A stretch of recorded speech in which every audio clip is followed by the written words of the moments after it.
খোদা ভীতি আর ইশকে মুস্তাফা, ইলম ও আমল শুদ্ধির প্রচেষ্টা, শরিয়ত তরিকাতের চিন্তাধারা, এসবের সমষ্টি মদনী মুযাকারা।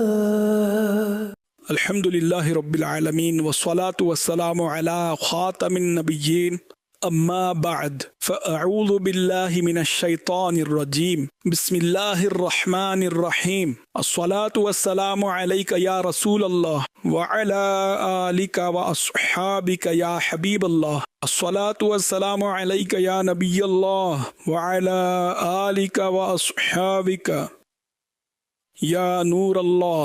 মকতবতুল মদিনার রিসালা জিয়ায়ে দরুদ ও সালাম থেকে ফরমানে আখিরি নবী সাল্লাল্লাহু আলাইহি ওয়াসাল্লাম নাম্বার 23, যে ব্যক্তি আমার প্রতি একবার দরুদে পাক পাঠ করে আল্লাহ পাক তার জন্য এক কিরাত প্রতিদান লিখে দেন, আর কিরাত উহুদ পাহাড় সমপরিমাণ। সাল্লু আলাল হাবিব সাল্লাল্লাহু আলা মুহাম্মদ। আমির আহলে সুন্নাতের নিকট প্রশ্ন হলো, আমরা অনেক সময় ভালো কাজ করি, নেক কাজ করি, যেমন আজান দেই, কোরআনে পাক তেলাওয়াত করি বা নাচ শরীফ পড়ি বা বয়ান ইত্যাদি করি। তখন অনেক মানুষ আমাদের প্রশংসা করে, আর সে সময় নিজের প্রশংসা শুনে অনেক সময় নিয়তের মধ্যে কিছুটা বিভ্রান্তির সৃষ্টি হয়ে যায় যে মানুষ আমাকে দেখছে, মানুষ কত প্রশংসা করছে, মানুষ বলবে সে কত এক্সপার্ট। হুজুর, এই পরিস্থিতির ব্যাপারে দিক নির্দেশনা প্রদান করুন যে এই অবস্থার সৃষ্টি হওয়ার ফলে কি আমরা গুনাহগার হয়ে যাব?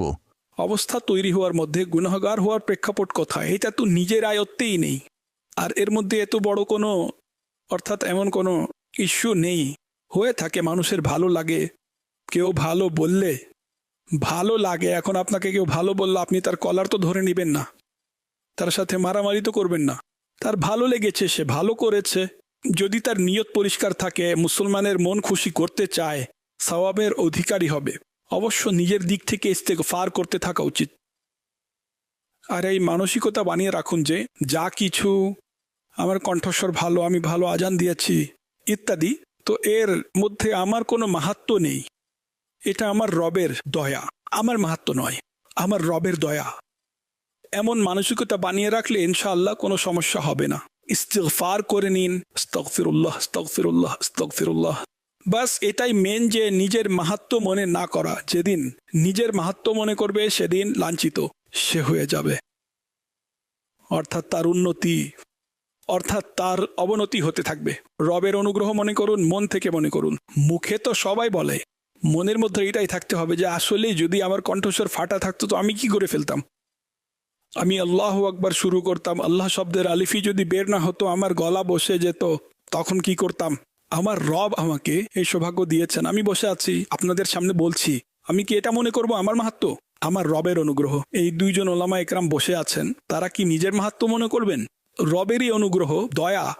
রবের দয়া যে তাদেরকে এখানে বসিয়েছেন, স্মরণ শক্তি দিয়েছেন, তাদেরকে জ্ঞান অর্জন করার তৌফিক দিয়েছেন, এবং এই সৌভাগ্য দিয়েছেন যে তারা আমাদের নিকট দিন পৌঁছে দেন। অনুরূপভাবে যারা বসে আছেন তারাও নিজের মাহাত্ম্য মনে করবেন না। মানুষ তো সিনেমা হলেও বসে আছে, কেউ গুনাহ করাতে বিবর আছে, এখন কেউ কোথায় চুরি করতে ব্যস্ত, কেউ কাউকে ফায়ার করছে, কে কি করছে, কেউ গালিগালাজ করে ঝগড়া করছে হয়তো। আর আমার প্রতি আল্লাহর এত বড় দয়া যে আমি মসজিদে বসে আছি। এটা দয়া, আমার মাহাত্ম্য নয়, আমি মসজিদে বসে আছি।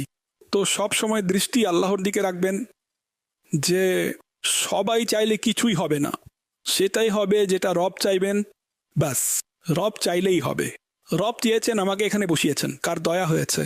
সাল্লু আলাল হাবিব সাল্লাল্লাহু আলা মুহাম্মদ। আমিরে আহলে সুন্নাতের নিকট প্রশ্ন হলো, যখন কারো নিকট সম্বন্ধ নিয়ে যাই কিন্তু সম্বন্ধ পছন্দ না হয়, তখন ফেরার ক্ষেত্রে কেমন শৈলী থাকা উচিত যে মানুষ মিথ্যা, গীবত, চুগলি থেকেও বেঁচে থাকবে, এবং কেমন শৈলীতে তাদেরকে উত্তর দিয়ে দিবে যে কাজও হয়ে যাবে এবং গুনাহ থেকেও বেঁচে যাবে?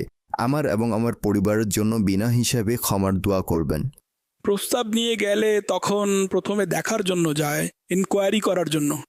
তখন তো কেউ নিজের মন্তব্য প্রকাশ করে না। সাধারণত বুদ্ধিমান ব্যক্তি মন্তব্য করবে না, সামনের ব্যক্তিও জিজ্ঞাসা করে না যে কি চাচ্ছেন।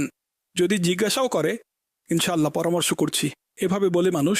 পরামর্শ তো করতেই হয়, ইনশাআল্লাহ পরামর্শ করে নেই, আপনারা দোয়া করুন যেন আল্লাহ আমাদের উভয়ের জন্য মঙ্গল করুন। মিষ্টি মিষ্টি কথা বলে মুচকি হেসে, কারণ তারা চা পান করিয়েছে, শরবত পান করিয়েছে, আপনি একদম মুখ কালো করে বের হয়ে যাবেন, এটা এমনিতেও তো ঠিক নয়। এখন পছন্দ না হওয়া এবং পরবর্তীতে যদি বলেও, তাহলে এটা বলা উচিত না যে আমাদের সম্বন্ধ পছন্দ হয়নি। যদি পরামর্শক্রমে হয়ে থাকে, পরামর্শক্রমেই হয়ে থাকে, আমাদের ঘরের বড়দের সাথে আমরা পরামর্শ করেছি, এখন আমাদের চিন্তাধারা এখানে নয়। দোয়া করুন যদি মানসিকতা তৈরি হয়, তাহলে ইনশাল্লাহ আপনাদের সাথে যোগাযোগ করব। সম্বন্ধ ভালো নয়, মন্দ যদি এগুলো বলেন, তো মনে কষ্ট এবং গুনাহের দরজাও খুলতে পারে। তো সর্ব অবস্থায় কার্যকরী কৌশল এবং সতর্কতা অবলম্বন করা উচিত। কথায় আছে না, সাপও মরবে লাঠিও ভাঙবে না। এটা একটি বাগধারা। আরেকটি বাগধারা হলো, গুড় দিয়ে মরলে বিষের কি দরকার। তো কখনো কখনো এর সমাধান হিসেবে তারা এমন পদ্ধতি অবলম্বন করেন যে বলেন ইস্তেখারায় নিষেধ এসেছে। যখন দেখেছে তখন ইস্তেখারা করেনি। প্রথমে তো পরামর্শ করবে, তারপর যদি তাদের মধ্যে কোনো গুণ থাকে, সামনের ব্যক্তির মধ্যে যদি থাকে, উল্লেখ করে দিন সুবহানাল্লাহ। আপনার মেয়ে মহিলাই বলবে স্পষ্ট যে মাশাআল্লাহ, কিন্তু আমরা ইস্তেখারা করিয়েছি, ইনশাল্লাহ এটাই আমাদের পক্ষে কল্যাণকর হবে। আল্লাহ পাক আমাদের উভয়ের কল্যাণ করুক। উভয় যে পক্ষ রয়েছে তাদের মধ্যে এমন কোনো সম্পর্ক মিলে যায় যাতে সবাই সুখী থাকুক। এভাবে যদি বলতে পারে, তাহলে মানুষ এভাবেও বলতে পারে, যার ফলে সামনের ব্যক্তির মনে কষ্ট লাগবে না। প্রথমে তো আমি এই ইস্তেখারার বিষয়টি বলবো যে সাধারণত ইস্তেখারা করানো হয় বাচ্চার জন্য সহজ তো, পদ্ধতি। কিন্তু এখন উদাহরণস্বরূপ সেখানে তারা এটা বুঝতে পারছে না, তখন অনেক সময় এমনটিও শোনা যায় যে তারা ভুলভাবে বলে দেয় যে ইস্তেখারায় আচ্ছা আচ্ছা, আসেনি। আর দ্বিতীয়ত এটা হতে পারে যে তারা এই জন্য ইস্তেখারা করতে ভয় পায়, ইস্তেখারায় যদি হ্যাঁ চলে আসে, কিন্তু এখন আমাদের মানসিকতা তৈরি হচ্ছে না, আর আমরা হ্যাঁ বলে দেই, তাহলে অর্থাৎ সেখানে সম্পর্ক করতে মন চাচ্ছে না। যতটুকু জানা হয়েছে, যেই পর্যালোচনা করা হয়েছে, তো স্পষ্ট যে সেখানে মানসিকতা তৈরি হচ্ছে না। আচ্ছা, এটা মেয়ের পক্ষ থেকে হোক বা ছেলের পক্ষ থেকে হোক, সাধারণত এটা মেয়ের পক্ষ থেকে হয়ে থাকে, কেননা ছেলে পক্ষ তো যথারীতি প্রস্তাব পাঠিয়ে থাকে। অর্থাৎ যেমন ছেলে পক্ষ দেখার জন্য যায়, সাধারণত আমাদের সমাজে, বিশেষ করে আমাদের এলাকায়, ছেলের পক্ষের লোকেরা দেখার জন্য যায়। তখন যদি তাদের বুঝে আসে, তাহলে তারা সম্পর্কের আলোচনা সামনে বাড়ায়। যদি না আসে, তাহলে তারা অনেক সময় ফিরে এসে উত্তরও দেয় না। তৎক্ষণাৎ কথা শেষ করে না ফেলে। না, তারা তো অনেক সময় ফিরে গিয়ে উত্তরও দেয় না। এখন যখন তারা প্রস্তাব পাঠায়, তখন তা মেয়ের পক্ষে থাকে যে তারা হা বলবে নাকি না বলবে। এমত অবস্থায় তারা সমস্যায় পড়েন যে অনেক সময় যখন পর্যালোচনা করা হয়, চেনা জানা হয়, তখন তারা সঠিক প্রমাণিত হয় না। তখন সেক্ষেত্রে একে তো তারা ইস্তেখারা করতে দ্বিধায় পড়ে যান, আবার অনেক সময় ইস্তেখারা করালে সেখানে হ্যাঁ চলে আসে, কেননা ইস্তেখারা অনুমানের ব্যাপার। তখন তারা বুঝে উঠতে পারেন না যে এখন কি করবে। তখন অনেক সময় তারা ভুলভাবে কার্য সম্পাদন করে, কেননা ইস্তেখারায় না এর প্রতি ইশারা এসেছে। প্রথমত এই ব্যাপারে বলে দিন। দ্বিতীয়ত এটা বলে দিন স্পষ্ট বিষয় যে এটা সারা জীবনের একটি ব্যাপার এবং কন্যাও দিতে হবে। তখন সেক্ষেত্রে অনেক সময় এমন হয়ে থাকে যে মা বাবা অলসতার বহিঃপ্রকাশ ঘটান, দুই একটি বিষয় দেখে, তারপর যদি জিজ্ঞাসা করা হয় আমরা অমুকের ভরসায় এমনটা করেছিলাম, এবং পরে আমরা জানতে পারি যে আমাদের মেয়ের সাথে এখন এই ঘটনা ঘটছে, তো এই ব্যাপারে আপনি কিছু মাদানী ফুল ইরশাদ করুন। ইস্তেখারা যদি করেও থাকে, তারপরও প্রয়োজন যদি না পড়ে, তাহলে ডিক্লেয়ার করা উচিত না। যখন করার ইচ্ছা নেই এবং হ্যাঁ চলে এসেছে, আর আপনি মিথ্যা বলে দেন যে ইস্তেখারায় না এসেছে অথচ হ্যাঁ এসেছে, সেখানে মন চাচ্ছে না, তাহলে ইস্তেখারার কথা বলবেন না, কেননা মিথ্যা বললে গুনাহগার হবেন। এবং আসলে ইনকোয়ারি মূলত ইনকোয়ারি পূরণ করে, প্রায় ইনকোয়ারি পূর্ণ করে। যার কাছে ইনকোয়ারি করা হয় সে সঠিক উত্তর দেয় না, বলে যে আমাদের কি করে নিবে।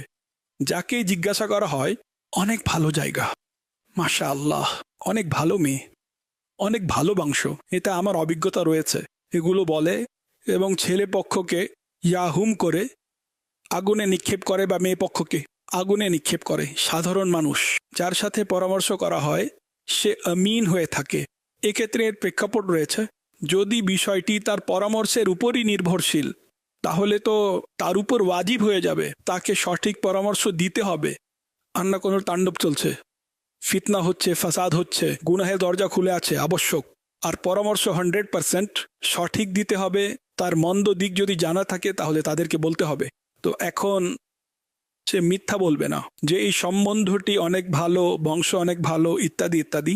এখন এক্ষেত্রে বিষয় এটা দাঁড়ায় যে সবাই ভয় পায় সঠিক পরামর্শ দিতে, যে জানা আছে মেয়ে ঠিক নয়, বা ছেলে ঠিক নয় জানা থাকে, কিন্তু বলতে ভয় পায় যে ছেলের পুরো বংশ আমার উপর চলে বসবে যে তুমি আমাদের সম্বন্ধ ভেঙে দিয়েছ, আর মেয়ে পক্ষ শত্রু হয়ে যাবে, এটার সম্ভাবনা আছে। তুমি আমাদের সম্বন্ধ হতে হতে ভেঙে দিয়েছো, তোমার হাতে কি এসেছে, এটার সম্ভাবনা থাকবে। তো এই ক্ষেত্রে যেখানে আছে না আল ফিতনা তো আসাদ্দু মিনাল কাতল আছে না কুরআনুল কারিমে, এখন এখানে ফিতনা দ্বারা যাই উদ্দেশ্য সেটা আলাদা এর তাফসীর, অর্থাৎ অনেক ক্ষেত্রে ফিতনা হত্যার চেয়েও জঘন্য হয়ে থাকে। তো মারামারি কাটাকাটিও হতে পারে যদি সম্বন্ধ আপনি বলে দিলেন যে এটা সঠিক নয়। তো এমত অবস্থায় স্পষ্ট যে শরিয়ত সর্বাবস্থায় আমাদের উপর ওয়াজিব করবে না যে আমরা আমাদের জীবন উৎসর্গ করে দেই, কিন্তু যেখানে এমন পরিস্থিতি না থাকে তো যখনই পরামর্শ দিবেন সঠিক দেওয়া এটা ওয়াজিব।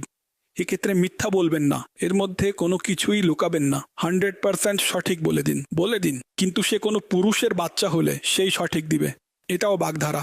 বাচ্চা পুরুষের হয় না মহিলাদের হয়, কিন্তু বলে না সিংহের বাচ্চা সিংহই হয়। তো সুতরাং কথা হলো ইনকোয়ারির মধ্যে সমস্যা তো আছে, কেননা আমি অবগত আছি, এগুলোর অভিজ্ঞতা আছে। আর মানুষ এমন এমন বিষয় জানে বংশের লোকেরা যার সীমা নেই। আচ্ছা, তাদের মধ্যে বিচ্ছেদকারীরাও আসে, এটিরও আমার অভিজ্ঞতা আছে। আমার কাছেও বিচ্ছেদকারী এসেছিল যখন আমার সম্বন্ধ হয়েছিল, আর আমাকে আগে থেকে জানিয়ে দেওয়া হয়েছিল কিছু লোক আপনার কাছে যাবে, তাদের ইনকোয়ারি এত পাওয়ারফুল হয়ে থাকে বংশের। আপনার কাছে কিছু লোক আসবে, এভাবে এভাবে বলবে, আপনি বুঝে নেবেন। তো বিশ্বাস করুন, আমি যখন আমার সম্বন্ধ হয়েছে তখন আমি গাঁও-গলিতে থাকতাম, বাদামি মসজিদে নামাজ পড়ে বের হলাম, 2-3 জন লোক আমার কাছে আসলো এবং তারা আমাকে অনেক কিছু বলতে লাগলো, এমন এমন এমন। আমি আমার বিয়ের কথা বলছি, এটা আমার অভিজ্ঞতা। এমন কেন? আলহামদুলিল্লাহ, প্রপিতা হয়ে গিয়েছি, আজ পর্যন্ত ঝগড়া হয়নি, আলহামদুলিল্লাহ। না কখনো রাগ করে বাবার বাড়ি গিয়েছে, না কখনো আমার দিনী কাজে একটি কোণার কোটি ভাগের 1 ভাগ বাধা দিয়েছে, আলহামদুলিল্লাহ সুম্মা আলহামদুলিল্লাহ। তো এই লোকগুলো কান ধরে থাকে। আচ্ছা, অনুরূপভাবে আমি যখন আরও সম্বন্ধ করেছি তাতেও আমার সাথে এমনটি হয়েছে যে আসার সে আসবেই, এটা জানা ছিল না, তখন দ্বিতীয়বার জানা ছিল না, কিন্তু একজন ব্যক্তি আসলো, প্রভাবশালী ব্যক্তি আসলো, একই বংশের, এমন তো এমন। আমি যেহেতু পূর্ব অভিজ্ঞ ছিলাম, আমি তখন এমনিতেই বুঝে গিয়েছিলাম যে আল্লাহ তাকে তৌফিক দিক, হিদায়াত দিক।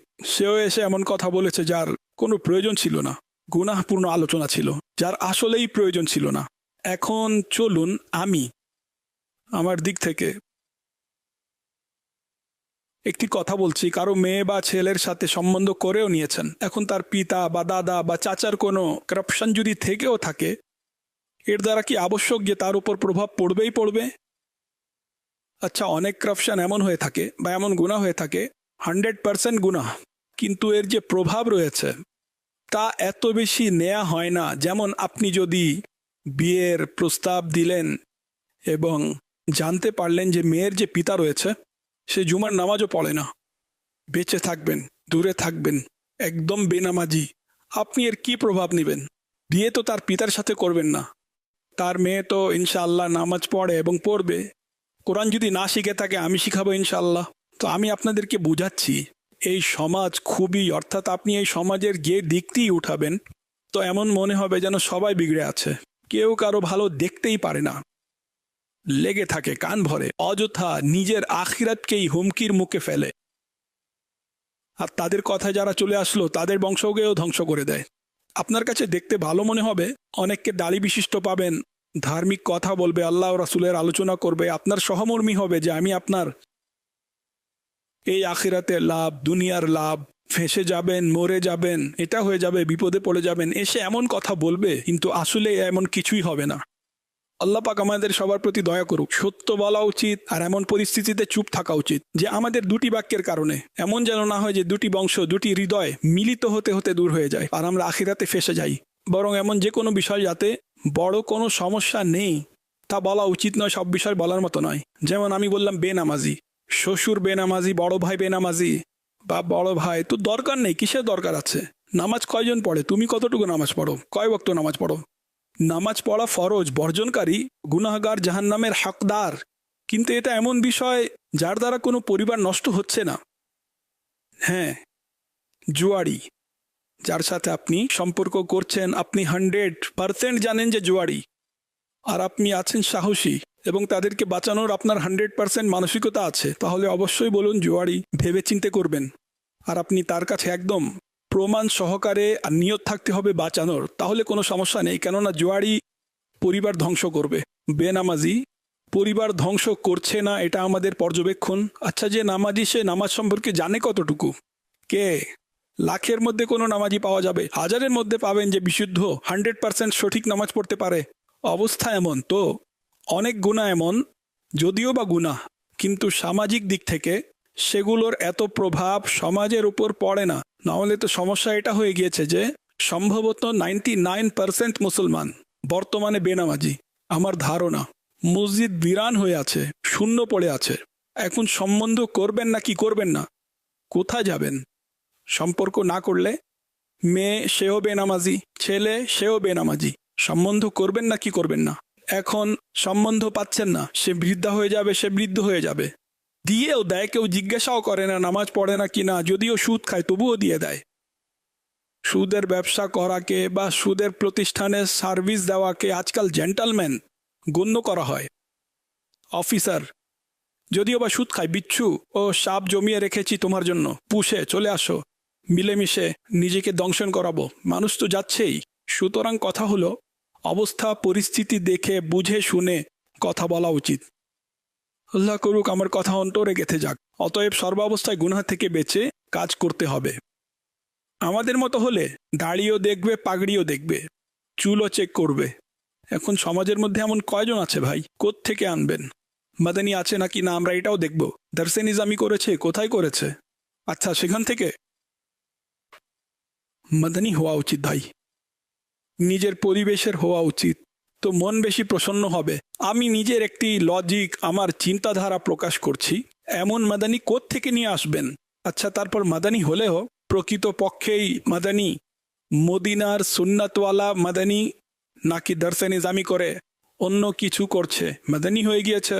এর মানে এটা তো নয় যে তার উপর জান্নাতের সিল লেগে গিয়েছে, যে মাদানি ইজ জান্নাতি, আমার মেয়েকে নিয়ে জান্নাতে গিয়ে আয়েশ করবে, এমনটা নয়।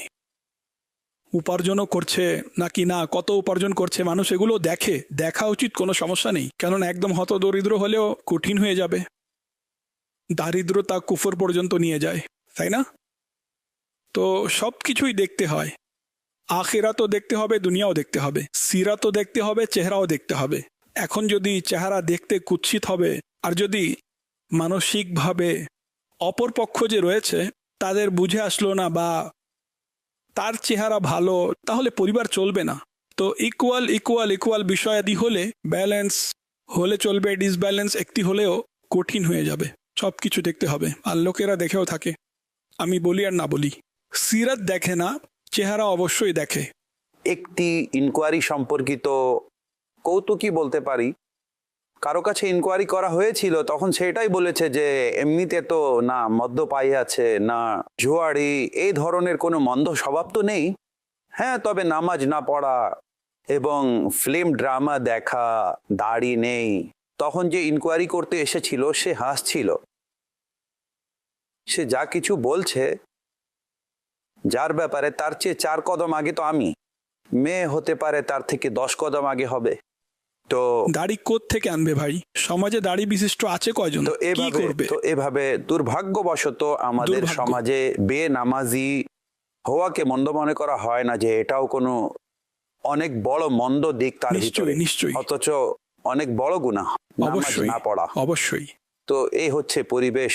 অনেক এরকম তো অনেক বিষয় রয়েছে। জি হ্যাঁ, ব্যবসায় মিথ্যা বললে তো খুশি হবে, উপার্জন তো করছে, সে অনেক চালাক। এর জন্য তো সেলসম্যান যারা হয়, যারা এই ধরনের 420 টাইপের, আমি অনেক আগে থেকেই জানি। যেমন কাপড়ের দোকান হয়ে থাকে, সেলসম্যান আছে 420, বুঝেছেন? কাঁচা রঙকে পাকা রং বলে চালিয়ে দিবে, পুরনো কাপড়কে নতুন ফ্যাশন বলে তাকে পরিয়ে দিবে। আর এভাবে যারা ধোঁকাবাজি করে তাদের বেতন বেশি হবে। অন্য দোকানদারও তার লোভ করবে, অফার করবে, তোমাকে এত দিব, চলে আসো। এখন এই পরিবেশে মানুষ কি করবে ভাই? মিথ্যা, ধোঁকা, ফ্রড এগুলোর উৎসাহ প্রদানকারীর সংখ্যাও কম নয়। চড়া দাম বেড়ে গিয়েছে। এর মধ্যে কার হাত কতটুকু, এটা যদি আমরা অর্থাৎ এর গভীরে যদি যাই তো আমার হাতও পাবেন, আপনার হাতও পাবেন। এটা বোঝানোর জন্য বলছি। ঘুষ অনেক বেড়ে গিয়েছে। আমরা যদি এর গভীরে যাই তাহলে আমার হাতও দেখা যাবে, আপনার হাতও দেখা যাবে। আমরা সবাই এর মধ্যে জড়িত। আমি ঠিকই বলছি। আমি হয়তো উদাহরণ দিয়েও আপনাদেরকে বোঝানোর চেষ্টা করতে পারবো। ঘুষের ব্যাপারেও তো আমি জানি। দৌড়ঝাঁপ থেকে বাঁচার জন্য ঘুষ দেওয়ার স্বভাব এমন ব্যক্তিদেরকে দেখেছি। মুক্তি দাও না ভাই, কে ঝামেলা করতে যাবে, কে দৌড়ঝাঁপ করবে? দিয়ে দাও। দিতেই থাকে, এভাবে দিয়ে দিলে নিজের কাজ হয়ে যায়। তো এটা আমরা স্বভাব খারাপ করেছি। কুকুরকে হাড্ডি না দিলে ক্ষুধার্ত থাকবে, সেট হয়ে যাবে। আমরা ক্ষুধার্ত থাকতেই দিই না তাকে, তার মুখে হাড্ডি দিতেই থাকি, সে ঘুষ ছাড়েই না। আসলেই কুকুরকে হাড্ডি এটা সহজ বাক্য। রাশি ওয়াল মুরতাশি ফিন্নার। ঘুষ প্রদানকারী গ্রহণকারী উভয় জাহান্নামী। শুধু গ্রহণকারী নয়, প্রদানকারীও জাহান্নামী। সুতরাং কথা হলো আমাদের পুরো সমাজ ব্যবস্থায় বিপর্যস্ত আছে। তো গুনাহ, যেখানে যেখানে সামাজিক গুনাহ পাওয়া যায়, আপনি অবশ্যই নোট করবেন যে উভয় পার্টি জড়িত থাকে, মিলে মিশে গুনাহ করতে থাকে। সাল্লু আলাল হাবিব সাল্লাল্লাহু আলা মুহাম্মদ। এখানে ইসলামী ভাইরা ফাইজান আহমেদিনা আটলন্তায় 12 দিনই কাজের কোর্সের উদ্দেশ্যে একত্রিত হয়েছেন। এখানে আলহামদুলিল্লাহ ভালো সংখ্যক ব্যক্তিবর্গ একত্রিত হয়েছেন 3 দিনের 12 দিনই কাজের কোর্স করার জন্য। আমির আহলে সুন্নাতের নিকট প্রশ্ন হলো, আপনি কিছুক্ষণ পূর্বে ইরশাদ করেছিলেন যে মাশাআল্লাহুল কারীম যখন থেকে আপনার বিয়ে হয়েছে তখন থেকে শুরু করে এখন পর্যন্ত আপনার সন্তানের মায়ের সাথে কখনো আপনার কোনো বিশেষ ঝগড়া হয়নি, আর তিনিও দিনই কাজের ক্ষেত্রে কখনো কোনো বাধা বা এ ধরনের কোনো কাজ তার পক্ষ থেকে আসেনি। আপনি আমাদেরকেও দিক নির্দেশনা দিয়ে দিন যে আলহামদুলিল্লাহ যেখানে আমরা 12 দিনই কাজের কোর্সের জন্য সমবেত হয়েছি, আমরা কিভাবে নিজের ঘরে এমন পরিবেশ তৈরি করব যে আমরা দিনই কাজও করতে পারবো এবং আমাদের ঘরের পরিবেশও স্বাচ্ছন্দ্যময় হবে, সন্ন্যতই হবে, দিনই পরিবেশ হবে। জাযাকাল্লাহু খায়র। আমাদের সকল ইসলামের ভাইয়ের জন্য যারা আটলান্টা ফাইজান আহমেদিনায় 12 দিনই কাজ করার জন্য সমবেত হয়েছেন, তাদের সবার জন্য বিনা হিসেবে ক্ষমা দোয়া করে দিন। জাযাকাল্লাহু খায়র। মাশাআল্লাহ, অনেক সময় মানুষের মধ্যে মতানৈক্য হয়ে যায়, কোনো বিষয়ে বোঝানোর প্রয়োজন পড়ে, সেটা ভিন্ন একটি প্রেক্ষাপট। কিন্তু আমার উদ্দেশ্য ছিল যে অনেক সময় বড় ঝগড়া হয়ে যায়, কথা বন্ধ হয়ে যায় এবং অর্থাৎ যা কিছু হয়ে থাকে, এটা উদ্দেশ্য। এমন কোনো যেভাবে যথারীতি ঝগড়া লেগে পড়ে সেভাবে কখনো ঝগড়া হয়নি আলহামদুলিল্লাহ। যাকে আমরা ঝগড়া বলতে পারি, যে ঝগড়া হয়ে গিয়েছে, স্বামী স্ত্রীর মধ্যে অসন্তুষ্ট ভাব দেখা গিয়েছে, আলহামদুলিল্লাহ এমন কখনো হয়নি। আর বাকি রইল যে এক্ষেত্রে মূলত যেটা হয়ে থাকে, তালি 2 হাত দিয়েই বাজে। যেমন আমি বললাম আমার কান ভরতে এসেছিল, আমাকেও অর্থাৎ বদমেজাজি গণ্য করা হতো। এখন আমি কেমন বদমেজাজি এটা দুনিয়া দেখছে, সে বদমেজাজি। এখন ভাই কাজের কাজ করুন না ভাই। আমি যদি বদমেজাজি হতাম, ঝগড়া বিবাদকারী হতাম, তাহলে আপনাদের সাথে কিভাবে থাকতাম? অন্য কোনো টিম বানিয়ে বিপর্যয় ঘটাতাম। অনেকের মধ্যে লিডারশিপের একটা বৈশিষ্ট্য থাকে, বুঝেছেন? এখন যার যেমন স্বভাব, চুরি ডাকাতির অভ্যাস থাকলে চোরদের টিম বানাবে, ডাকাতি করতে হলে ডাকাতদের টিম বানাবে। এটার উপরই অনুমান করে নিন। তো যার নেকির দাওয়াতের চিন্তা থাকবে, আল্লাহর রহমতে সে নেকির দাওয়াত প্রদানকারীদের টিম বানাবে। সে যদি ঝগড়া করে তাহলে নেকির দাওয়াত কিভাবে দিবে? কথায় কথায় রাগ, খিটখিটে মেজাজ, ধমক দেয়া, অপমান করা। তো এমন ব্যক্তি দিনের কাজ কিভাবে করবে? অনেক কষ্টকর। তো যাই হোক, আমি আমার কথা কি বলবো, আপনাদের চোখের সামনে যে আমি কতটুকু বদমেজাজি, আমার জিম্মাদার ইসলামী ভাইয়েরা যারা আমাকে ভালোবাসেন, বুঝেছেন তো? আলহামদুলিল্লাহ। আমার সাথে শিশু থাকে, অনেকবার সে আমাকে বলেছে আমার উপর রাগ করুন, আমাকে একটু ধমক দিন, আমাকে মারুন, অনেকবার বলেছে। অর্থাৎ মজার ছলে। তো স্বভাবত রাগ আসে, এমন নয় যে রাগ আসে না। স্পষ্ট যে রাগ না আসা সেটারও কোনো সংজ্ঞা আছে যা আমি আপনাদেরকে এখন বলছি না, বুঝেছেন? তো কথা হলো, একটি রাগ হচ্ছে বিশেষ কোনো পরিস্থিতিতে যেখানে প্রয়োজন পড়ে, ধর্মীয় কোনো বিষয় থাকে, বুঝেছেন? প্রয়োজন পড়ে, এটা একটা। অথবা চলে আসে। রাগ চলে আসা মন্দ নয়, রাগের প্রতিফলন ঘটানো তাও গুনাহের মাধ্যমে, সেটি বিপজ্জনক। রাগ তো আমারও আসে, কিন্তু আমার মারামারি ঝগড়া বিবাদের ঘটনা আপনারা কখনো শুনেননি। আল্লাহ করুক যেন কখনো না শুনেন, কেননা নেই, এই ধরনের অভ্যাস নেই মারামারি ঝগড়া বিবাদ করার, আলহামদুলিল্লাহ। তো যাই হোক, তো রাগ আসা এটা উপকারীও হয়ে থাকে। একটি উপকার তো হলো তার রাগ আসলো আর সে আল্লাহর জন্য এটি গিলে ফেলল। গিলে ফেলা দ্বারা উদ্দেশ্য হলো তা সংবরণ করে নিল, সহ্য করে নিল, সে সওয়াব পাবে, ঠিক আছে। আর যার রাগ চলে এসেছে এবং যার রাগ কোনো গুনাহ ব্যতীত ঠান্ডা হয় না, সে গুনাহ করবে, রাগ চলে এসেছে, যতক্ষণ গালি বের করবে না ততক্ষণ তার রাগ যাবে না। রাগ চলে এসেছে, যতক্ষণ কাউকে মারবে না তার রাগ ঠান্ডা হবে না, অর্থাৎ অন্যায়ভাবে। তো এভাবে গুনাহের পর যার রাগ ঠান্ডা হয় সে অনেক দুর্ভাগা মানুষ। এমন মানুষদের জন্য জাহান্নামের ফিক্স গেট রয়েছে, একটি বিশেষ দরজা রয়েছে যেটা অতিক্রম করে সে জাহান্নামে যাবে। রাগ আসা এক বিষয়, যেভাবে সাধারণ মানুষ বলে দেয় যে রাগ হারাম, এটা ভুল, এটা বলা উচিত নয়। রাগ তো সবারই আসে। তো রাগ হারাম তখন হবে যখন সেটার মাধ্যমে সে হারাম কাজ করবে, তখনও রাগ হারাম বাক্য সেখানেও বলা যাবে না। সে যেই কাজ করেছে তা যদি হারাম হয়ে থাকে তাহলে সেটাকে হারাম বলা যাবে অন্যায়ভাবে। অনেক সময় রাগের মধ্যে মানুষ ওই কাজ করবে যেটা অন্যায় হবে না। এর উদাহরণ আছে কিন্তু দিতে পারবো না, কেননা দেওয়া উচিত হবে না। সুতরাং কথা হলো অনেক সময় মানুষের প্রয়োজনও পড়ে থাকে, কিন্তু আমাদের এখানে অনেক বিষয় শুনতাম, এখন তো বুঝিয়ে বুঝিয়ে সে ঘটনাগুলো আসছে না। যেমন কোনো নিগরান জিম্মাদার তার অধীনস্থদের ঝাড়ি দেওয়া, ধমক দেওয়া, দিনের জন্য ধমক দেওয়া। ধমক দেওয়ার তুমি কে ভাই? প্রয়োজন হলে এই কাজই করবে, প্রয়োজন হলে সন্তানকে পিতামাতা করবে। অধীনস্থদের সাথে তোমাকে শুধু কোমল থাকতে হবে। তুমি হাকিম নয় যে সে তোমার অধীনস্থ। এমন অধীনস্থ যাকে তুমি ঝাড়ি দাও সবাই পালিয়ে যাবে। তারপর বুঝিয়ে বুঝিয়ে যে ভাই আমাদের কাজ নেকির দাওয়াতের, আমাদেরকে শুধু কোমল আচরণ করতে হবে। আমরা অধীনস্থদের প্রতি কঠোর হলে পালিয়ে যাবে, শয়তান তাকে নিয়ে যাবে, আমাদের অনুমতিও নেই।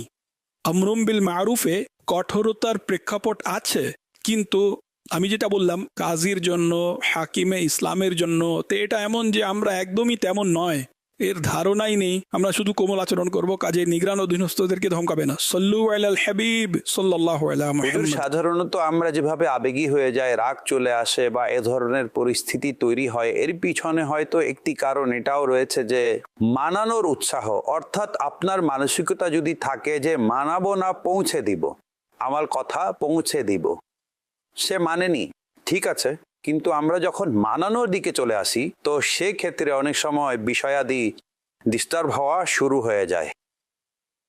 তো এই বিষয়টি ঘর সম্পর্কেই চলেছিল। ঘরের পরিবেশে নিজেদের মধ্যে ঝগড়া বিবাদ হওয়া উচিত নয়। আমি বললাম না যে দুই হাতেই তালি বাজে।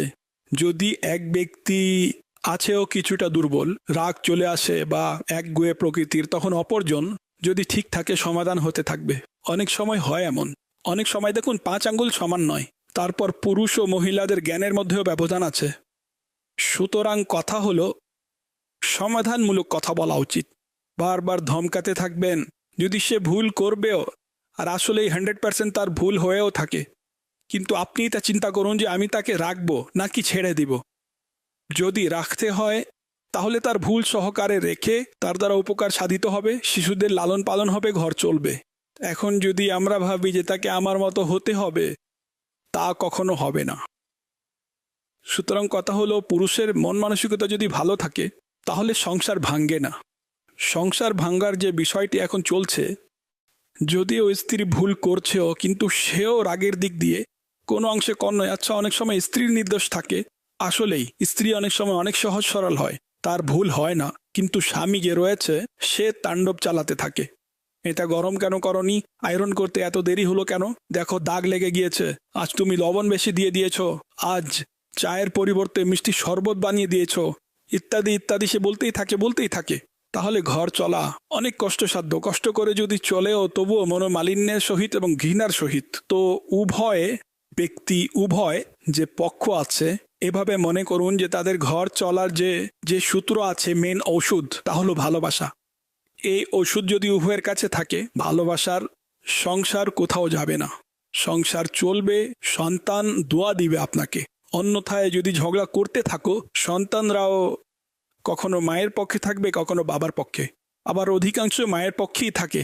আপনি তো চাকরি করেন, চাকরিতে চলে যান, সকাল সকাল আপনার অফিসে যেতে হয়, সন্তানকে কত সময় দেন? আসার পর আজকাল তো আবার সোশ্যাল মিডিয়া, কেউ সময় দিতে হয়। তো সন্তানকে মা রাত দিন গোসল করায়, খাওয়ায়, পান করায়, ঘুম পাড়ায়, জাগায়, অর্থাৎ সন্তানকে মা আগলে রাখে। তো সন্তান জার্নালি ঘরে যখন সমস্যা হয় তখন মায়ের পক্ষে থাকে। সে মায়ের ভালোবাসা পেয়েছে, বাবার ভালোবাসা পায়নি। বাবা আসে ক্লান্ত হয়ে, শিশু এসে জড়িয়ে ধরবে, এই সর, দেখছিস না আমি ক্লান্ত, আমাকে একটু নিঃশ্বাস নিতে দে। তারপর কোনো সমস্যা হয়ে গেল বা মা অভিযোগ করে দিল, মাও অনেক সময় সন্তানের অবস্থা খারাপ করে দেয়। আজ তোমার ছেলে প্লেট ভেঙে দিয়েছে, এখন বাবা তাণ্ডব চালালো, পরের দিন আসলো, তো আপনি তাকে মাথায় উঠিয়ে রেখেছেন, আপনি তাকে কেন কিছু বলেন না? আজ সে এটা করে ফেলেছে, ঠা করে একটা বসিয়ে দিল। তখন বাচ্চার মানসিকতা কি হবে? যে বাবা শুধু মারে, বাবা যখনই আসে আমি বাবার ভালোবাসা পাইনি। আপনি এমন অনেক যুবক পেয়েছেন, আমিও পেয়েছি। আমি বাবা মায়ের ভালোবাসা, না না, কখনো বলবে আমি বাবা মায়ের ভালোবাসা পাইনি, কখনো বলবে বাবার ভালোবাসা পাইনি। তো এখন তাদের মধ্যে যে তাদের সাথে এভাবে আচরণ করে বা নির্দয় বা ভুল আচরণ করে, শিশুরা সেটার প্রভাব নেয়। তারপর পরবর্তীতে তারা বাবা মায়ের প্রতিদ্বন্দ্বী, বিদ্বেষী, এমনকি সন্তানদের আলাদা হয়ে যাওয়া, স্বামী স্ত্রীর, তারপর হলো এখন তো ওল্ড হাউস, জানি না কি কি সমস্যা। আমি এমনও বাবা মা দেখেছি যাদেরকে ঘর থেকে বের করা হয়েছে, আমার কাছে আসলো আমার ছেলে, আমাকে ঘর থেকে বের করে দিয়েছে। ছেলের এমন করা উচিত না। বাবা মা লাখো অন্যায় করেছে, ভুল করেছে, আপনি কেন ভুল করছেন? আপনি নিয়ে চলুন, কিন্তু শয়তান নফস, তো এই সমস্যাগুলো হয়। তো শুরু থেকেই যদি সন্তানদের সাথে এমন আচরণ করা হয় যে অর্থাৎ যাতে বিষয়াদি ব্যালেন্স থাকে, আমাদের এখানে ডিসব্যালেন্স হয়ে যায়। স্বামী স্ত্রীর ব্যালেন্স, সন্তান এবং বাবা মায়ের ব্যালেন্স থাকবে, তখন সংসার সুন্দরভাবে চলবে। আর যাদের চলছে চলছে আলহামদুলিল্লাহ, এমন নয় যে প্রতিটি ঘরেই ঝগড়া বিবাদী হচ্ছে এবং মারামারি হচ্ছে, এমন কিছুই নয়। কিন্তু যাদের ঘরে ঝগড়া বিবাদ হয় তাদের প্রসিদ্ধি বেশি থাকে, তাই মনে হয় যে প্রতিটি ঘরেই ঝগড়া হচ্ছে। আর যাদের কিছুই হয় না তাদের ব্যাপারে জানাও যায় না যে তাদের ঘর শান্তির ঠিকানা হয়ে গিয়েছে। সল্লু আলাল হাবিব সাল্লাল্লাহু আলা মুহাম্মদ। আমির আহলে সুন্নাতের নিকট আমার প্রশ্ন হলো, যদি কেউ আমাদের মাধ্যমে সালাম পৌঁছায় যে আমার অমুক আত্মীয়কে আমার সালাম জানাবে, তখন আমরা তাকে কিভাবে সালাম পৌঁছাবো? এক্ষেত্রে সালাম পৌঁছানো কি আবশ্যক? দয়া করে দিক নির্দেশনা প্রদান করুন। আমার জন্য এবং আমার পিতামাতার জন্য বিনা হিসেবে ক্ষমার দোয়া করে দিন। ইয়াগফিরুল্লাহু লানা ওয়া লাকুম ওয়া লাহুমা বিগাইরি হিসাব। এক্ষেত্রে আত্মীয় হোক বা যে কোনো মুসলমান, অমুককে আমার সালাম পৌঁছে দিবেন, তাই না? তো তখন যদি আপনি হ্যাঁ বলে দিলেন, তাহলে সালাম পৌঁছানো ওয়াজিব হয়ে যাবে। হ্যাঁ বলেননি, চুপচাপ শুনেছেন, তাহলে ওয়াজিব হবে না, ঠিক আছে? যখন হ্যাঁ বলা পাওয়া যায়নি। আচ্ছা, তবে কিছু মানুষ এভাবে বলে দেয় যে মনে থাকলে বলবো, এটা বলবেন না, এতে সামনের ব্যক্তি দ্বিধায় পড়ে যাবে। সে যদি বাচাল হয় তাহলে লেকচার দিবে, হ্যাঁ আমাদের গরিবদের সালাম কেন পৌঁছাবেন আপনি, আপনার কোথায় মনে থাকবে। এখন শুনুন, এখন চুপচাপ শুনুন, কিছু বলতে যাবেন না, ঝগড়া হয়ে যাবে। তো এটা বলাতে মানুষ দ্বিধায় পড়ে যায়। অলরেডি এই মাসআলা বর্ণিত আছে, যদি ভুলে যায় তাহলে মাফ। ভুল হয়ে গেলে সেটার জন্য সালাম পৌঁছাতে ভুলে গেলেন, তখন আপনার উপর কোনো অভিযোগ বা আপত্তি উত্থাপিত হবে না। তো আপনি এটা বলে দিন, ইনশা আল্লাহুল করিম, ইনশা আল্লাহ, ঠিক আছে না? এখন ইনশা আল্লাহ বলার ক্ষেত্রে ইনশা আল্লাহর অর্থের দিকে লক্ষ্য রাখতে হবে। এর অর্থ হলো আল্লাহ যদি চান। আর ইনশা আল্লাহ বলার ক্ষেত্রে এটা যেন না হয় যে আমি এড়িয়ে যাচ্ছি। অনেক মানুষ এড়িয়ে যায়, হ্যাঁ আমি কি কথা দিয়েছিলাম, ইনশা আল্লাহ বলেছিলাম।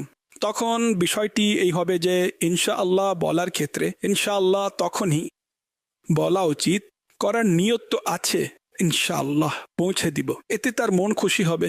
আর বলেও দিন, যদি হ্যাঁ বলতে তো হবে, কিন্তু ইনশা আল্লাহ বলাতে ওয়াদা হবে না, যখন অর্থের দিকে লক্ষ্য থাকবে। যদি ইচ্ছাকৃতভাবেও না পৌঁছায় গুনাহগার হবে না, কিন্তু এটা তার জন্য যে জ্ঞান রাখে, যে ইনশা আল্লাহর অর্থ বুঝে, আর তখন বলার সময় অর্থ তার মস্তিষ্কে থাকে, তাছাড়া এড়িয়ে যাওয়ার কথা নয়। তো যেমন প্রেক্ষাপট তেমন সেটার বিধান কার্যকর হবে। এবং যদিও ইনশাআল্লাহ বলেছেন আপনি বলাও উচিত, ইনশাআল্লাহ বলা সুন্নাত। আমরা যেভাবে কথায় কথায় ভবিষ্যতের ব্যাপারে ইনশাআল্লাহ বলা সুন্নাত, তো এটা বলুন, কিন্তু সে কাজটি করতে হবে। আপনি যদি কাউকে এটা বলেন যে আমি কি ওয়াদা করেছিলাম, ইনশাআল্লাহ বলেছিলাম, তখন সাধারণ লোক আপনার বিপক্ষে চলে যাবে, তাদের এটা বুঝেও আসবে না।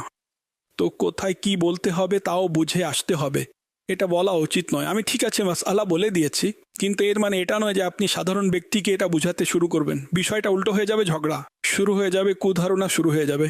যেমন অমুক অবস্থায় সালাম করলে তাহলে উত্তর দেওয়া ওয়াজিব, অমুক অবস্থায় সালাম করলে উত্তর দেওয়া ওয়াজিব নয়। এখন জনসাধারণ যদি এটা আঁকড়ে ধরে বসে থাকে, আপনি যদি উত্তর না দেন কেউ বলবে, আপনি বলবেন আমার উপর ওয়াজিব না, প্রয়োজন নেই। মাদানী চ্যানেলে শুনেছিলাম, এতে বিষয় উল্টো হয়ে যাবে।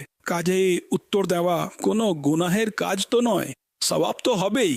সওয়াবের কাজকে পরিহার করা ওয়াজিব তো নয় যে এটাকে পরিহার করব, দিয়ে দেওয়া উচিত। ওয়াজিব নয়, তারপরও যদি কেউ উত্তর দিয়ে দেয় কারো সালামের, যখন উত্তর দেওয়া নিষেধ না থাকে, সেটা ভিন্ন একটি প্রেক্ষাপট হবে, তাহলে দিয়ে দিন, সওয়াব পাবেন। আর যখন ওয়াজিব ছিল তখন উত্তর দিয়েছেন, আরও বেশি সওয়াব পাবেন ওয়াজিবের উপর আমল করার।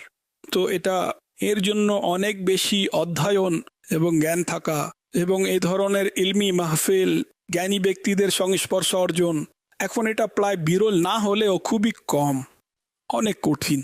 স্মরণ শক্তিও এত নেই, শুনলেও স্মরণে থাকে না, মাথার উপর দিয়ে চলে যায়। কিন্তু চেষ্টা করতে থাকা উচিত। মনজাদ্দা ওয়াজাদা, যে চেষ্টা করেছে সে পেয়েছে। সল্লু আলাল হাবিব সাল্লাল্লাহু আলা মুহাম্মদ। আমির আহলে সুন্নাতের নিকট আমার প্রশ্ন হলো, অনেক সময় অন্ধ ব্যক্তি যখন হোটেলে খেতে যায় তখন তাদের জানাও থাকে না যে কেউ তাদের পেমেন্ট দিয়ে চলে যায়, তখন কি তারা হোটেলওয়ালাকে বলতে পারবে যে আমার টাকা কারো কাছ থেকে নেবেন না যতক্ষণ না আমি নিজে বলবো? বলা উত্তম যদি অন্ধ ব্যক্তির পকেট ভরা থাকে। অন্য কারো পেমেন্টও করে দিবে, এটাও ভালো, তারও সওয়াব অর্জনে কোনো বাধা তো নেই এখানে। অন্ধ হলে এর মানে এই তো নয় যে চেয়ে খাবে। আলহামদুলিল্লাহ, হযরতে আব্দুল্লাহ বিন উম্মে মাকতুম রাদিয়াল্লাহু তাআলা আনহু, এর বাহ্যিক চোখ বন্ধ ছিল, হৃদয়ের চোখ আলোকিত থাকা ভিন্ন কথা। নবীর সাহাবী ছিলেন। অনুরূপভাবে আরও বুজুর্গ বাহারে শরিয়ত যিনি লিখেছেন, সদরুশ শরিয়াহ মৌলানা আমজাদ আলী সাহেব রহমতুল্লাহ আলাইহ, শেষ বয়সে বাহ্যিক চোখ আলোকিত ছিল না। অনুরূপভাবে বড় বড় উলামা মুহাদ্দিসিনও পেয়ে যাবেন যাদের বাহ্যিক চোখ আলোকিত ছিল না। হাফিজ তো সাধারণত অন্ধকে মানুষ হাফিজ তো বলেই, হাফেজ সাহেব। তো যে অন্ধ হয় তার স্মৃতিশক্তি সাধারণ মানুষের তুলনায় মজবুত গণ্য করা হয়। সে কুদৃষ্টি থেকে বেঁচে থাকে, এটা তার আয়ত্তে থাকে না। তো কুদৃষ্টির কারণেও স্মৃতিশক্তি দুর্বল হয়। আজকাল গুনাহপূর্ণ চ্যানেল, বাজারের জাঁকজমক, এতে কুদৃষ্টির অনেক মাধ্যম রয়েছে। স্মৃতিশক্তি হয়তো এ কারণেও ড্যামেজ হতে থাকে ইত্যাদি। তো অবশ্যই অন্ধ যদি আত্মমর্যাদা সম্পন্ন হয়ে থাকে, এমন উৎসাহ আছে, পকেটও ভরা আছে। প্রত্যেক অন্ধ ভিক্ষা করে না, অন্ধ ব্যবসাও করে, বিজনেস করে। অনেক অন্ধ পার্টি রয়েছে, হ্যাঁ একদম অনেক বড় পার্টি অন্ধদের। অনুরূপভাবে পরিশ্রম করে থাকে। আপনারাও হয়তো পণ্য বিক্রি করতে দেখেছেন, এর মধ্যেও ক্যাটাগরিজ রয়েছে। অনেকে আসলেই পণ্য বিক্রি করে, অনেকে ম্যাচ দেখিয়ে 100 টাকা তার থেকে নিয়ে নিবে। ভাঙতি নেই আমার কাছে, গ্রাহক বলবে হাফিজ সাহেব রেখে নিন, দোয়া করবেন। এটা করা যাবে না, এটাও ভিক্ষারি একটি প্রকার। জেনে বুঝে তাকে বলা, মিথ্যা হলে সেটা আলাদা, ভাঙতি আছে তারপরে বলে নাই ইত্যাদি। ইন্নামাল আমালু বিন্নিয়াত। তো সেই অন্ধ আসলেই অনেক উত্তম অন্ধ। আল্লাহ তার অন্তর আলোকিত করে দিক, যে হোটেলওয়ালাকে বলে দেয় যে কারো টাকা আমাকে জিজ্ঞাসা না করে নেবেন না, আমি পেমেন্ট করব। সুন্দর কথা, আত্মসম্মানের বিষয়, এমনই হওয়া উচিত। যদি থাকে কিসি কা এহসান কিউं उठाएं, किसी को हालात क्यों बताएं, तुम्ही से मांगेंगे तुम्ही दोगे, तुम्हारे दर से ही लौ लगी है सल्लल्लाहु अलैहि वसल्लम। এমনি তো সমাজের প্রতিটি আত্মমর্যাদা বোধ খুবই মূল্যবান, কিন্তু একজন শিক্ষক, টিচার এবং যাকে গুরুত্বপূর্ণ পদ মর্যাদা লাভ হয়, যার অধীনে কিছু মানুষ থাকে, যেমন তাদের ক্ষেত্রে আত্মমর্যাদা বোধ কতটা গুরুত্বপূর্ণ। অনেক সময় কিছু টিচার্স এমন থাকেন যারা তাদের স্টুডেন্টদের সাথে এমন আচরণ শুরু করে দেন, যার ফলে এর কিছু মন্দ দিকও প্রকাশিত হতে থাকে। বা শিক্ষকদের একটি নির্ধারিত স্যালারি থাকে, টিচারদের নির্ধারিত একটি স্যালারি থাকে, স্টুডেন্টদের মধ্যে অনেকে সম্পদশালীও হয়ে থাকে, তখন দেখা যায় যে অনেক সময় সম্পদশালীদের দিকে ধাবিত থাকা এটাও এই ধরনের বিষয়াদিও হয়ে থাকে। বা কোনো পদমর্যাদাশীল ব্যক্তিদের সন্তান থাকে, তখন তার একটি প্রভাব। তো একজন শিক্ষকের জন্য কোনো শিক্ষার্থীর সম্পদের, বংশের বা তার যে কোনো আগে পিছের যে প্রভাব থাকে, শিক্ষকের সেদিকে দেখা বা না দেখার ব্যাপারে আপনি কি বলবেন? হ্যাঁ, এই আত্মমর্যাদা বোধ তো সবার মধ্যেই থাকা উচিত। আমি সৈয়দি কুতুবে মদিনার মতো কাউকে দেখিনি।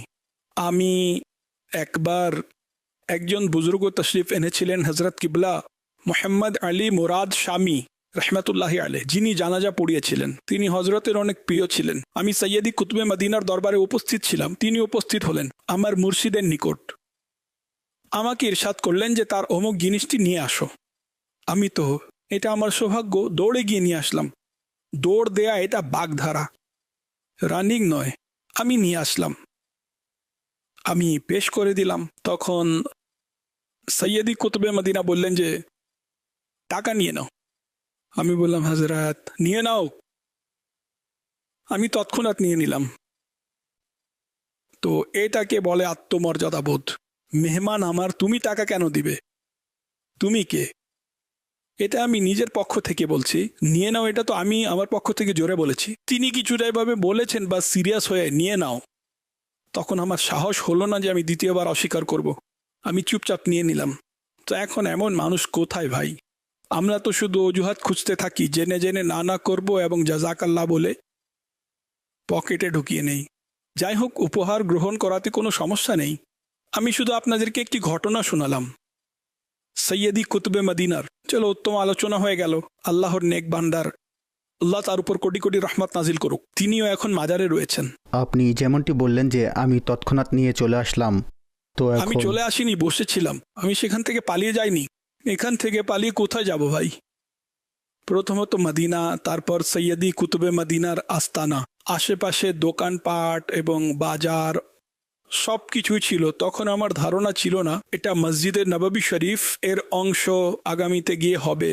কিন্তু তখনকার সময়ে খনন কাজ হচ্ছিল, প্রসারতার কথা শুনতাম দোকান এবং বাজার নিয়ে, কিন্তু আস্তানা শরীফ যেটা ছিল সেটাকে টাচ করেনি। এখন মসজিদে নববী শরীফে সেই আস্তানার জায়গাও কেউ আমাকে বলেছেন যে এখানে সৈয়দি কুতুবে মদিনার আস্তানা ছিল মসজিদে নববী শরীফের ভিতরেই। এটাও সৌভাগ্যের উপর সৌভাগ্যের বিষয় যে কারো বাড়ি মসজিদ, তাও মসজিদে নববী তে কবুল হয়ে যাওয়া, সৌভাগ্যের উপর সৌভাগ্য। আলহামদুলিল্লাহ। শিক্ষক এবং ছাত্রের আলোচনা হয়েছিল যে যে প্রভাব রয়েছে, ছাত্র যদি বড় ফ্যামিলি ব্যাকগ্রাউন্ড বা এমন কিছু বিত্তবান, তখন শিক্ষক তার প্রভাব গ্রহণ করে অন্য যে স্টুডেন্ট বা ছাত্র থাকে তাদের মধ্যে পার্থক্য যেন না করে। এই প্রসঙ্গে আমি বলতে চাচ্ছিলাম, মাশাআল্লাহ, যেহেতু জামিয়াতুল মদিনা আছে, মাদ্রাসাতুল মদিনা আছে, আর এখন তো মাশাআল্লাহ দারুল মদিনারও অসংখ্য ইসলামী ভাই এখানে উপস্থিত আছেন। তো অনুরূপভাবে আরও টিচার্স আমাদেরকে দেখেন, শুনেন, শিক্ষকগণ দেখেন, শুনেন। তো এই ব্যাপারে, কেননা এই সমস্যাটি আমাদের সামাজিকভাবে দেখা যায় অনেক। এটা তো এত বেশি যে, যেমন আমরা জেনে যাই যে অমুক কেমন, সে যে তাকে ডেকে নিজের বরাবর উঁচু গদিতে বসায়, এটা কি আমরা জানি না? বসায়, তাকে সম্মান দেয়, ইজ্জত দেয়, অথচ সে ব্যক্তি এক আনারও সম্মানের যোগ্য থাকে না, কিন্তু তারা সম্মান পায়। কিন্তু যে নেক ব্যক্তি, নামাজি, গরিব, সাধারণ পোশাক পরে, তার দিকে চোখ তুলেও তাকায় না। এই পৃথিবীতে এমন নানা ঘটনা রয়েছে যে আমার পুরনো একটি ঘটনা মনে পড়ছে। অনেক বছর আগের কথা, আমি কারো বাসায় ছিলাম, গিয়েছিলাম সাক্ষাৎ করার জন্য, বা সম্ভবত একজন ব্যক্তিত্ব ছিল, ধর্মীয় ব্যক্তি ছিল। তো আরেকজন ব্যক্তিত্ব যিনি দুনিয়াবি দিক দিয়ে অনেক বড় লোক ছিল, সে আমাকে খুঁজতে খুঁজতে আসলো সাক্ষাৎ করার জন্য। কাকতালীয়ভাবে সে জানতে পেরেছিল যে আমি তার শহরে এসেছি বা আমার সাথে তার কোনো কাজ ছিল। তো এই ব্যক্তি চলে আসলো, এমন ব্যক্তিত্ব প্রোটোকলের সাথে আসলো, অনেক ক্ষমতাধর ব্যক্তি ছিল, উঁচু পর্যায়ের। এখন এই ব্যক্তি যখন সেখানে আসলো, তখন ওই মহোদয় যিনি ছিলেন, তিনি বেচারা মাইনাস বেচারা, তিনি মনে করলেন যে আমার কাছে এসেছে, অথচ তাকে যে চিনবে এটাও আবশ্যক নয়। তার আপ্যায়নে এমন ব্যস্ত হয়ে পড়লেন যে ভাই আমি সত্য বলছি, আমি তাকিয়ে রইলাম। আমি ভাবলাম আমি কিভাবে বলবো যে সে আপনার কাছে আসেনি, তাকে আমার কাছে পাঠিয়ে দিন। যাই হোক, সেও অনেক ভালো লোক ছিল যে এসেছিল।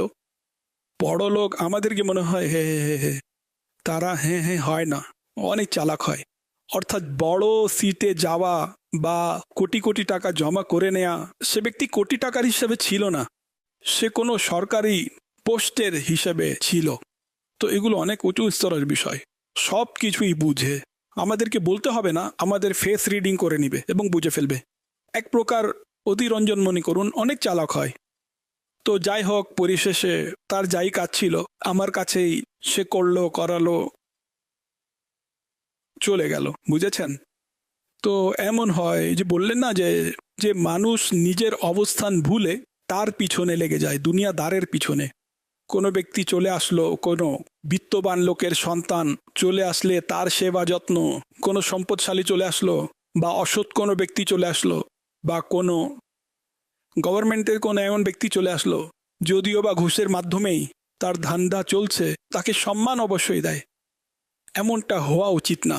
হ্যাঁ, যেখানে ফিতনার আশঙ্কা আছে বা সম্মান না করলে সে আপনার ক্ষতি করবে বা এই জন্য সম্মান দিলেন, 100% এই মানসিকতা রয়েছে যে সম্মান দিলে সে কিছুটা দ্বীনের প্রতি ধাবিত হবে, শরীয়তের উপর আমল করবে, আর তার সম্মান করাতে এমন ফিতনার ভয় নেই যার ফলে কোনো বড় ক্ষতি হচ্ছে। এই সকল দিক দেখে যদি কেউ সম্মান করে তো অবকাশে পাওয়া যাবে।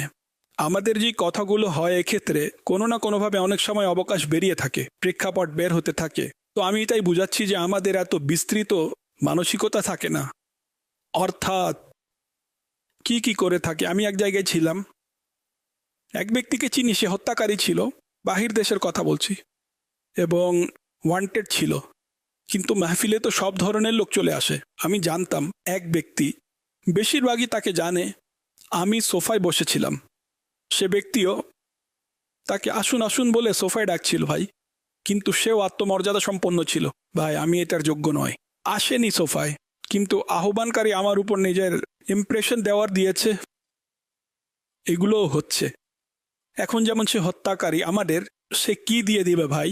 তাকে তো যদি সাহস থাকলে আমরুম বিল মারুফ করুন, যাই করার আছে, অর্থাৎ নেকির দাওয়াত দিতে হবে, নাকি সম্মান দিবেন যে সে এটা মনে করে বসবে যে আমার প্রতিপত্তি আছে, বড় বড়রাও আমাকে ভয় পায় এবং আমাকে সম্মান করে, ইজ্জত দেয়। সম্মান কিসের ভাই?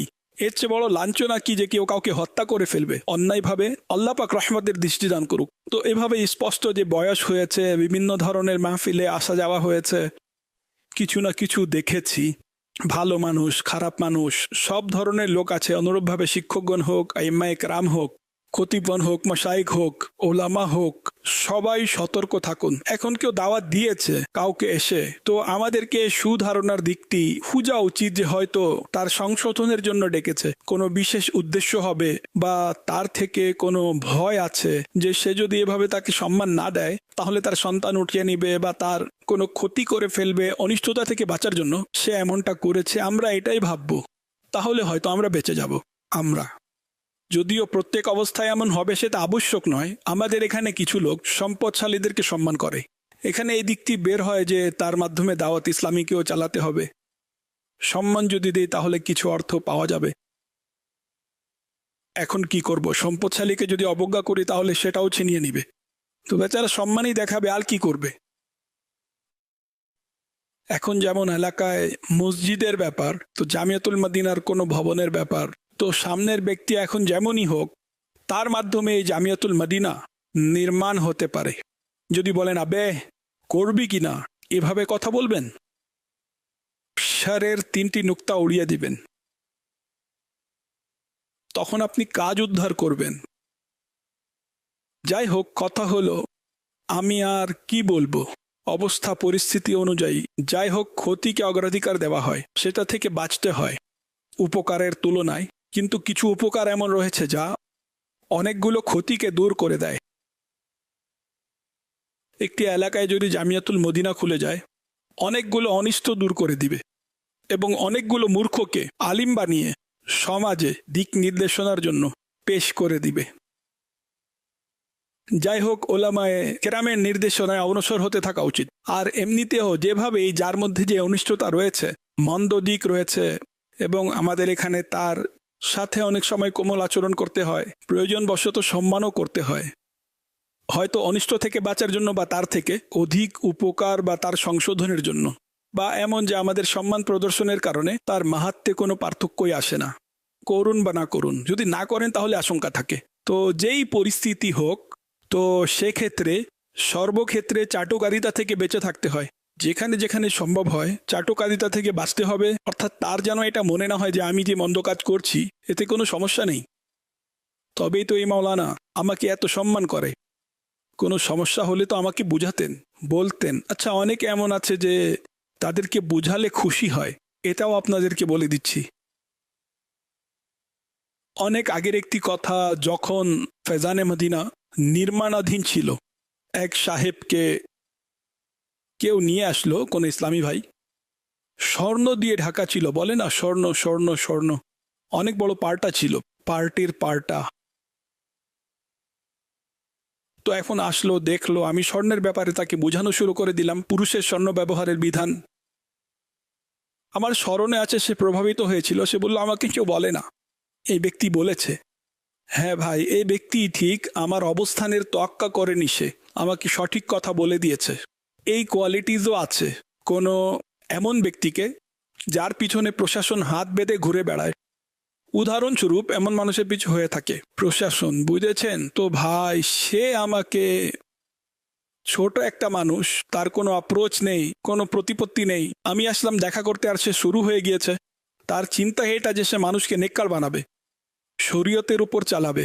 এটা আমি নিজ থেকে বাড়িয়ে বলছি যে এমন কোয়ালিটির এই ধরনের লোকও পাওয়া যায়। প্রত্যেক মানুষ এমন হয় না যে গুনাহ করে বা মন্দ কাজ করে তাই নেককার ব্যক্তিদের বা নেকির দাওয়াত প্রদানকারীদের শত্রু হয়ে যায় যদি কেউ তাকে বোঝায়, এমনটা আবশ্যক নয়। ভালো মানুষও আছে। বাবা, এখানে দুইটি দিক রয়েছে। একটি হলো সামাজিক পারস্পরিক সহনশীলতা থাকে, আর উল্লেখ্য যে কারোর সাথে ঝগড়া তো করা যাবে না। উত্তম আচরণ, ভালোবাসা, নেকির দাওয়াতের মাধ্যমে মানুষ নিকটবর্তী হয়। তারপর অধিকাংশ ক্ষেত্রে এমন হয়ে থাকে যে প্রথম দিন, আপনি তো আরও ভালো জানেন, আপনি আমাদেরকে প্রশিক্ষণ দিতে থাকেন, প্রথম দিন তাকে বলে দিলেন দাঁড়িয়ে রাখুন, তাহলে অনেক মানুষ পালিয়ে যায়। আর নেকির দাওয়াতের নিয়মই যেহেতু এটা যে আপনি মনে করেন আমল করে নেবে, তো যদি করে নেয় তাহলে ওয়াজিব, বা তারপরও সর্বজনীন মোস্তাহাব থাকবে, কেননা সেই পরিস্থিতি যেহেতু অনেক সময় ফলপ্রসূ থাকে না, তাই মুবাল্লিগগণ সরাসরি তার গুনাহের ব্যাপারে এর জন্য সতর্ক করেন না। তারপর যে বলছে তার গ্রহণযোগ্যতাও থাকা দরকার, স্থানকাল। যে ব্যক্তি এসেছিল আমার কাছে, যার ঘটনা বললাম আমি, তার কাছে অনেক বড় মসজিদও ছিল, এভাবে সে মসজিদও বানিয়েছিল। তো অর্থাৎ এমন ব্যক্তি ছিল। তারপর গ্রহণযোগ্যতা, সে আমার কাছে এসেছিল, আমি তার কাছে যাইনি, কোনো কারণেই সে এসেছিল বা নিয়ে আসা হয়েছিল বা কেউ প্রভাবিত করে আমার কাছে নিয়ে এসেছিল। এখন আপনার রাস্তায় দেখা হলো, আপনি তার স্বর্ণের চেন যদি খুলেন, সে আপনার ইমামা, আল্লাহ না করুক, খুলে ফেলবে, ঝগড়া লেগে যাবে। তো সবাইকে আমি তো অনেকবার বলে ফেলেছি যে দালিল কথাও বলবেন না, তাকে আমাদের কাছে নিয়ে আসুন। মানুষ রাখে না, হ্যাঁ বলে দিলেও ভবিষ্যতে আপনার রাস্তা দিয়ে যাবে না। আপনি নামাজের বলুন, নামাজের ব্যাপারে কেউ ঝগড়া করবে না। আর এটা জিজ্ঞেস করবেন না যে নামাজ পড়েন নাকি পড়েন না, সে তো বলে দিবে আমি পড়ি না। গুনাহ প্রকাশ করাও গুনাহ, এক তো গুনাহ করছে তারপর প্রকাশ করে দিবে। তো মাশাআল্লাহ, কোন মসজিদে ফজরের নামাজ পড়েন, সেখানে এই দর্স হয়, জোহরে অমুক জায়গায় নামাজ পড়ে নিন, আমি দর্স দেই, আসুন। তো এভাবে করে যদি নিজেই বলে দেয় দোয়া করবেন আমি নামাজি হয়ে যাই, সেটা একটি ভিন্ন বিষয়, যে সেখানে আপনার দোষ রইল না, জিজ্ঞেস করা যাবে না। অনুরূপভাবে দালিল কথা যদি বলেন, বা যদি বলেন আপনি সিনেমা দেখবেন না, নাটক দেখবেন না, আপনার মোবাইলে যে রিংটোন আছে সেটা মিউজিক্যাল, এটা থাকা উচিত নয়। তো অবস্থা পরিস্থিতি দেখে এখন নতুন মানুষকে যদি বলেন, সে এগুলো বুঝবে না। শুরুতে যখন টিভি, আমাদের মাদিনী চ্যানেল ছিল না, তখন প্রত্যেক টিভিতে গুনাহি প্রকাশ হচ্ছিল। যখন আমরা কথা বলতাম তখন মানুষ আমাকে উত্তর দিত ভালোভাবেই স্মরণে আছে, অমুক মুফতি সাহেবের ঘরে আছে, অমুক মৌলানা সাহেবের ঘরে আছে, অমুক খতিব সাহেবের ঘরে আছে, এইভাবে আমাদেরকে উত্তর দিত। এখন তাকে কি উত্তর দিব? এখন মুফতি সাহেবের ঘরে থাকুক বা না থাকুক সেটা ভিন্ন বিষয়, কিন্তু লোকেরা এভাবে বলতো বড় বড় ব্যক্তিদের ঘরে আছে। আমাদেরকে বুঝান। যাই হোক, কিন্তু আলহামদুলিল্লাহ এটি আমাদের কাছেও চলে এলো। আর প্রথমবার যখন নিগরানে শুরা আমাকে বললেন যে আমি এটাই বুঝেছিলাম যে গুনাহ ছাড়া এটি চালানো সম্ভবপর নয়, অমুক অমুক গুনাহ কম্পালসারি হবে, ভাই আমরা কিভাবে চালাবো? বললেন এমন নয়, আমরা আমাদের মতো করে চালাতে পারবো। বললাম সত্যি? বললেন হ্যাঁ, চলুন করে ফেলি মাদানী চ্যানেলের ব্যবস্থা। এভাবে আমাদের মাদানী চ্যানেলের ব্যবস্থা হয়েছিল। আলহামদুলিল্লাহ আল্লাহর দয়া হয়েছে, আজ এটা সুন্নিদের নাম উজ্জ্বল করে দিয়েছে মাদানী চ্যানেল। এটি আশিকানে রাসূলের জন্য গর্বের বিষয়, আমাদের মাদানী চ্যানেল। আলহামদুলিল্লাহ। যদিও বা রাষ্ট্রীয় নির্দেশনাবলী আছে, কিন্তু বিষয় হলো আমরা এমন নয় যে গুনাহপূর্ণ কথা বলবো বা আমাদের উপর কোনো গান রাখা আছে, এমন কিছুই নয়। আমাদের প্রিয় ভূমি ইসলামী রাষ্ট্র, আল্লাহর রহমতে আমরা চলছি। আল্লাহর দয়া ও অনুগ্রহে তারা কখনো বলেনি যে অমুক গুনাহ করতে হবে আপনাদেরকে। আলহামদুলিল্লাহ। সাল্লু আলাল হাবিব সাল্লাল্লাহু আলা মুহাম্মদ। আমির আহলে সুন্নাত আপনার নিকট আরজ হলো, লক্ষ্য করেছে যে আপনি আপনার ডায়েরি থেকে কিছু না কিছু পড়তে থাকেন। তার মানে অবশ্যই এই ডায়েরিতে অনেক কিছুই জ্ঞানের ভান্ডার লেখা আছে। কতই না উত্তম হতো, কতই না শ্রেয় হতো যে কিছু না কিছু রত্ন যদি আমরাও এই ডায়েরি থেকে পেয়ে যেতাম, যদি আপনি উপযুক্ত মনে করেন। আচ্ছা, আমার কাছে যদি উপযুক্ত মনে হয়। মাশাআল্লাহ, আপনার তো উপযুক্ত মনে হবেই, উপযুক্ত মনেও হওয়া উচিত, আর প্রশ্ন অনেকটাই উপযুক্ত। এখন এক্ষেত্রে বিষয় হলো যে ডায়েরির অর্থ হলো স্মারকলিপি। স্মারকলিপি অর্থাৎ পরবর্তীতে প্রয়োজন পড়বে এমন বিষয়, যা হয়েছে এমন বিষয় মানুষ লিখে রাখে যাতে কাজে আসবে। আমিও এর মধ্যে অনেক কিছু লিখেছি, আছে কিন্তু ধারাবাহিকতা নেই। আপনি বলে দিবেন। হ্যাঁ, কিছু না কিছু আমি এর মধ্যে অনেক কিছুই আছে আলহামদুলিল্লাহ। শুরুতে এই উপরের কাগজের উপরেই লেখা আছে। না, এর মধ্যে অনেক প্রাইভেট বিষয়ও থাকতে পারে। ফরমানে মুস্তাফা সাল্লাল্লাহু আলাইহি ওয়াসাল্লাম, প্রত্যেক রোগের মূল হলো বদ হজম এবং প্রত্যেক আরোগ্যের মূল হলো ক্ষুধা এবং কম আহার করা। অর্থাৎ এখানে আমাদেরকে বুঝানো হয়েছে যে প্রত্যেক রোগের মূল অর্থাৎ যে ভিত্তি রয়েছে তা বদ হজম, আর প্রত্যেক চিকিৎসার মূল ক্ষুধা এবং কম খাওয়া। এখন হাদিসের ব্যাখ্যা তো আমরা নিজেদের জ্ঞান থেকে করতে পারবো না। সাধারণ বিষয় যে অধিক খাওয়ার ফলে রোগ ব্যাধি হয়েই থাকে, আর ক্ষুধার্ত থাকাতে অনেক অনেক উপকার অর্জন হয়। রমজান শরীফে আমরা ক্ষুধার উপকারও তো গ্রহণ করি, বরং বিজ্ঞানীরা নিজেরাই গবেষণা করেছে যে বছরে এত এত সময় ধরে এত এত দিন যে সারা দিন ক্ষুধার্ত থাকবে তার কখনোই ক্যান্সার হবে না। অর্থাৎ যথেষ্ট পরিমাণে ক্যান্সার থেকে তার প্রোটেকশন লাভ হবে। রোজাকে মেনেছে কতিপয় বিজ্ঞানীরা। সুতরাং এর উপকার তো আছেই ক্ষুধার। আর একটি গবেষণায় এটা পড়েছিলাম যে কিছু ইঁদুরের দুটি গ্রুপ ছিল। একদল ইঁদুরকে ছেড়ে দেওয়া হয়েছিল, তারা খাবে, পান করবে এবং অতি দ্রুতই শেষ হয়ে গেল, মারা গেল। একদলকে খাবারের লিমিটেশন দেওয়া হয়েছিল, সেগুলো জীবিত, সুস্থ এবং অনেক দিন পর্যন্ত বেঁচে ছিল। বিজ্ঞানীরা যারা গবেষণা করে তো কম আহার তো করতে হবে। সম্ভবত 80-90% রোগ পেটের মাধ্যমে হয়, খেতে খেতেই অর্থাৎ এই সমস্যাগুলো হচ্ছে। আল্লাহ পাক আমাদের সবাইকে কম আহার করার সৌভাগ্য দান করুক। প্রিয় নবী সাল্লাল্লাহু আলাইহি ওয়াসাল্লাম এর সুন্নাত দিনে একবার আহার করা আমাদের জন্য অনেক কষ্টকর আমল করা। অর্থাৎ আচ্ছা, তারপর এখানেও ক্ষুধাকে 3 ভাগ করো, 1 ভাগ খাবার, 1 ভাগ পানি, 1 ভাগ বাতাস। যদি এর উপর আমল হয়ে যায়, শেষে আমি যা বলেছি, তাহলে আমার ধারণা ডাক্তারের প্রয়োজন পড়বে না। ডাক্তার অন্য কিছু খুঁজে নেবে আমরা যদি আমলকারী হয়ে যাই। আল্লাহ কল্যাণ দান করুক। সাল্লু আলাল হাবিব সাল্লাল্লাহু আলা মুহাম্মদ। কথায় আছে না যে দিনে 20 বার মৃত্যুকে স্মরণ করা উচিত। তো আমার দ্বারা যিনি প্রশ্ন করিয়েছেন তিনি বলতে চাচ্ছেন যে কিভাবে স্মরণ করতে হবে, এর কোনো উপায় আছে নাকি কিভাবে আমরা প্রতিদিন মৃত্যুকে স্মরণ করব? যে ব্যক্তি দৈনিক 20 বার মৃত্যুকে স্মরণ করবে তো তারও শহীদের মর্যাদা লাভ হবে। এই ধরনের যে ফজিলত আছে এগুলোকে শহীদে মাজাজি বলা হয়। একটি হয় শহীদে ফিকহি, যে যুদ্ধাস্ত্রের মাধ্যমে, উদাহরণস্বরূপ শত্রুদের বিরুদ্ধে তারা নিজেদের জীবন উৎসর্গ করে। এছাড়া আরও অনেক বিষয় রয়েছে যার মাধ্যমে শাহাদাতের মর্যাদা লাভ হয়। এমনকি কোনো ব্যক্তি যদি অসুস্থ এবং সে ব্যক্তি এই রোগে 40 বার আয়াতে করিমা পাঠ করে নিল, যদি সুস্থ হয়ে যায় তাহলে ক্ষমাপ্রাপ্ত হয়ে যাবে, মারা গেলে শহীদ হবে। আরও এ ধরনের আরও রয়েছে যার মধ্যে শাহাদাত শাহিদে মাজাজি লাভ হয়। গোসল, কাফন, জানাজার নামাজ সব কিছুই তার হবে, সে সওয়াব পাবে শহীদের। হযরত বিবি আয়েশা সিদ্দিকা রাদিয়াল্লাহু আনহা আরজ করলেন, ইয়া রাসূলুল্লাহ সাল্লাল্লাহু আলাইহি ওয়া আলিহি ওয়াসাল্লাম, শহীদদের সাথে কি অন্য কাউকে ওঠানো হবে? ইরশাদ করলেন, হ্যাঁ, তাকে যে রাত দিনে 20 বার অর্থাৎ 20 টাইমস মৃত্যুকে স্মরণ করবে। এই ফজিলতের কারণ হলো মৃত্যুর স্মরণ এই ধোঁকাবাজ দুনিয়া থেকে দূর করে আখিরাতের প্রস্তুতির প্রতি উৎসাহিত করে, অথচ মৃত্যুকে স্মরণ না করা পার্থিব আকাঙ্ক্ষায় বিভোর করে দেয়। আচ্ছা, এটা তো এর মনে করুন একটি সারাংশ, সারমর্ম। এখন কথা হচ্ছে মৃত্যুকে কিভাবে স্মরণ করবে।